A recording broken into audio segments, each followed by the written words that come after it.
Hello my dear friends, you're in the Military with Summary channel, and this video we're going to discuss the most important events that took place during the previous 12 hours. We have a lot of very interesting updates, so let's start. And first we're going to talk about the Russian Federation, because during the previous 12 hours we received a very interesting article about the situation there. So let's discuss this in details, because this article reveals lots of plans for the plans of Russia. New Russian law enables mobilization of military reservists for actions abroad. The Russian government has recently passed a law allowing the call-up of military reservists to support operations abroad. This applies in cases of armed conflict, counter-terrorism efforts, and other deployments of the Russian armed forces outside the country. Reservists include people who have signed contract with the Ministry of Defense to be part of the mobilization reserve, as well as those who have previously been called up for military training.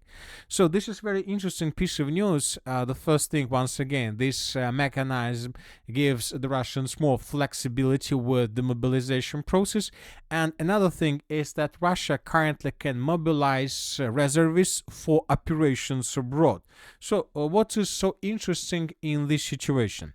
First of all, I would like to remind you that several days ago, more precisely on the 9th of October of 2025, we got a report, almost the same report, this time from Ukrainian side. So this is the article, if you remember, almost 5 days ago, we were talking that the parliament in Ukraine supported the president's decision to send units of the armed forces of Ukraine to other states. So as you can see, both the Russians and the Ukrainians almost at the same time adopted a law that allows them, both the Russians and the Ukrainians, to use their forces abroad. Ukrainians can do this, and the Russians, if something urgent happens, let's say outside of the Russian Federation, can mobilize reservists, for example, to stabilize the situation and to send units there. So what is so important? Another important thing about the situation is that when we were talking about Ukraine, first of all, we were talking about the Transnistria.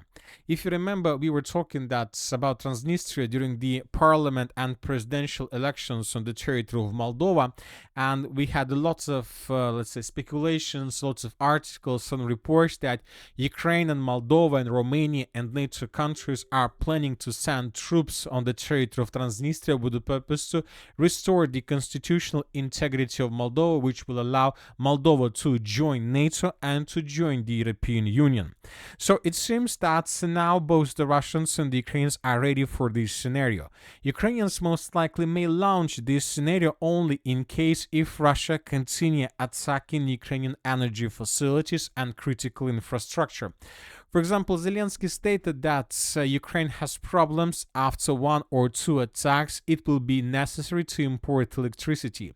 We expect problems with electricity. We may need to import electricity after one or two Russian attacks, and we always use this opportunity during the winter, and this opportunity is open to us.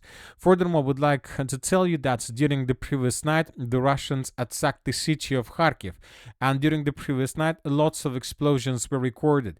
In this video, we can see exactly the place that was attacked by Russia. Some building was damaged and destroyed. Here we can see the moment when Russians attacked the energy facility around the city of Kharkiv, and right after this attack, the half of the city lost electricity and energy supply. So we see that the Russians not just continued attacks on the Ukraine energy facilities, the Russians will continue doing this in the future. Now we see that Ukrainians have, and Zelensky most likely have, two strong cards. The first one, of course, is Tomahawk missiles that could be supplied to Ukraine from the United States of America, and this is a very dangerous signal for the Russian Federation. And the second thing is that Ukraine can attack Transnistria in coming days or even months, and then Russians would be forced to announce mobilization of their reservists. Maybe we're not talking about Transnistria, maybe we are talking about different, let's say, parts of the region where we can see Russian soldiers and Russia's interest, but when talking about the most, let's say, near places, Transnistria, of course, is a very important question for Russians. There are Russians, and of course, Russians will never allow anybody to do anything they want with this part of Moldova in the this part of the world. So anyway, let's wait and see what is going to be next, but obviously the situation is getting very interesting. Now let's discuss the situation on the ground, and first let's talk about the Zaporozhye direction where the Russians continue their offensive operation.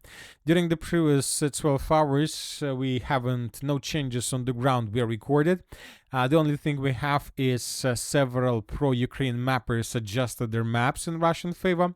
According to them, the Russians secured the village of Ternova, and the Russians began advancing further in the northwestern direction towards the settlements of Sosnovka and Velika Mikhailovka.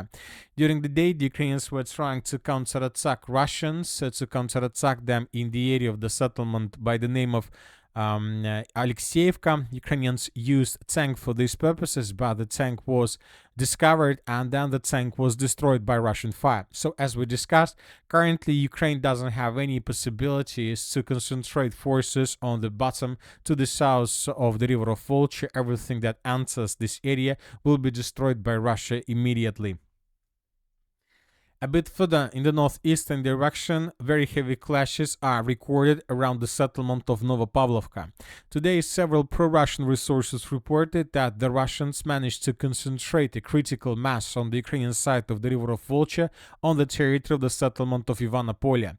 And the sources are saying that the Russians began concentration of their units, and the Russians managed to take under complete control these forests between the settlements of Filia and Ivanopolia itself. So Ivanovka itself. So we see that the Russians are ready to begin another full-scale offensive operation, and this time towards the settlement of Novopavlovka. Furthermore, pro-Ukraine resources today published this video where we can see how Ukrainians were attacking Russian soldiers in fields to the east of the settlement of Novopavlovka. So based on this video, we came to conclusion that these fields were captured by Russia, and we see that the Russians are moving towards the settlement of Novopavlovka also from the east. So the battle for this territory is going to start, obviously not in a month. Obviously it will take up to 2 or 3 months for Russians to secure this territory, but this operation has already been begun, as you can see. Now let's move further and let's discuss the situation in the city of Pokrovsk, where Russians continue their major offensive operation. During the previous 12 hours, additional changes on the ground were recorded. The Russians finished the battle for the western part of the Pokrovsk agglomeration, and the territory between the settlement of Kotlina, Zverova, and the city of Pokrovsk itself was secured by Russians completely. So as you can see, we have marked this territory as a gray zone almost completely. There are no more pockets with yellow color, almost no pockets. There are just several streets and several dozens of buildings in the western part of the city of Pokrovsk under complete Ukraine control, but we believe that due to this situation, in coming days or even maybe in coming hours, the Ukrainians will quit this territory without any chances to save control over the western part of the city. Furthermore, according to information we have, the Russians continue their offensive operation to the east of the settlement of Mirnograd. Now the Russians are trying to finish the battle for Kazatskaya, for the settlement of Balagan, and to secure the settlement of Promin. And I would like to remind you that just yesterday, the Minister of Defense of the Russian Federation confirmed that this territory was completely captured by Russians, and today we got additional clarifications that were provided by different neutral mappers. So the eastern flank of the Pokrovsk agglomeration has collapsed completely. During the previous nights, some sources published this video where we can see the overview over the eastern part of the Pokrovsk agglomeration. This is the Mirnograd citadel. As you can see, the city has been almost reduced to ruins.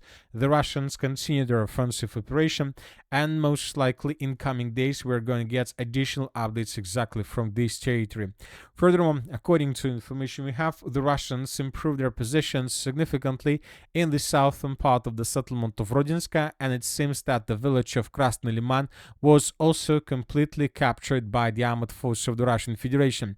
Based on the reports that were published used by different mappers, we have adjusted the map. So this is the situation. As we can see, the Russians continue their offensive operation from 3 directions: from the western, from the eastern, and from the northern, trying to tighten the news around positions of the armored forces of Ukraine. The situation is very difficult, and this can lead to complete collapse of Ukraine defense in coming days. At the same time, we see that according to different sources, the Ukrainians are trying to counterattack in the area of breakthrough. If you remember, yesterday, several pro-Ukraine resources reported that the armored forces of Ukraine carry out a counteroffensive operation in this area, and as a result of this counterattack, the Ukrainians managed to improve their positions. The Ukrainians restored control over the settlement of Volna, and the Ukrainians managed to get as close as possible to the settlements of Kucherov Yar, Pankovka, Mayak once again. These territories were recaptured by Russia a week or 2 ago. Then Ukrainians most likely regrouped and began another counteroffensive. But at the same time, we got reports that the Russians began their offensive operation in the direction of the settlement of Shakhova. So we can say that today the Russians began the battle for this village. We are talking just about the battle for the entire Shakhova pocket, and now the Russians are fighting for the heart of this pocket, for the settlement of Shakhova itself.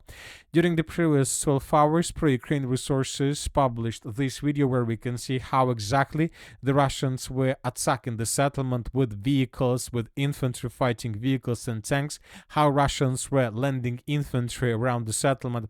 So most likely, first of all, the Russians will try to capture the northeastern part of the settlement of Shakhova, which is located on the Russian side of the river of Казённый Торец. So this is the territory I'm talking about. If Russians can do this, then most likely Ukrainians would be forced to begin to fall back from this area right after, because without normal supply and support, Ukrainians will not be able to hold their positions in this area.